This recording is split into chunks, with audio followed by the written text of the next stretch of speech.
આપણે સાંજે જે જમીએ, આપણું જે વાળું કહેવાય, ઇંગ્લિશમાં જેને ડિનર કહેવાય, તો અનાજ ભાત ખાઈએ, રોટલી ખાઈએ, કંઈ પણ ગ્લુકોઝ આપણા પેટમાં જાય છે. Ultimately it converts into glucose.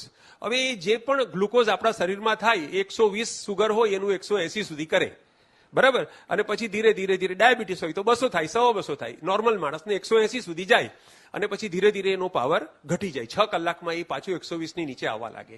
જેવું 120 ની નીચે સુગર જાય એટલે શરીર ચરબી બાળવાનું શરૂ કરે.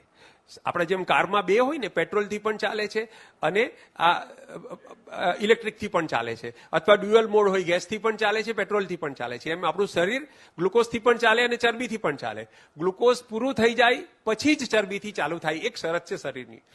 તો તમે જમી લો, એના 6 કલાક પછી શરીર ગ્લુકોઝ ઓછું થવા માંડે એટલે ચરબી બાળવાનું શરૂ કરે.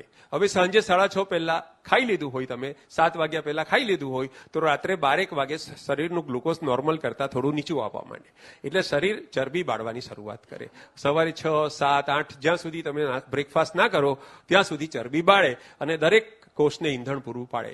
આ વ્યવસ્થા એવી છે કે રોજ રોજ જમા થયેલી ચરબી એટલે કે કોલેસ્ટ્રોલ રોજ રાત્રે 12 વાગ્યા પછી બળી જાય અને સાંજે જે 12 કલાકથી વધુ ભૂખ્યા રહે સવાર સુધી, એનું કોલેસ્ટેરોલ કે ટ્રાઇગ્લિસરાઇડ કદી વધતું નથી એટલે હાર્ટ એટેક થાય નહીં, અને ગ્લુકોઝ કદી વધતું નથી એટલે એને ડાયાબિટીસ નહીં થાય. હવે વિચાર કરો, પનોતી ક્યારથી બેઠી? જ્યારથી લાઇટો આવી, જ્યારથી મોડી રાતના જમણ શરૂ થયા, જ્યારથી ફ્રીઝ ખોલીને રાત્રે ખાવાનું શરૂ થયું, જ્યારથી રાત 6 કલાકની થઈ ગઈ, 12 વાગે જમવાનું અને ફાસ્ટ થાય જ નહીં, છતાં પણ સવારે કરીએ એને શું કહેવાય? બ્રેકફાસ્ટ.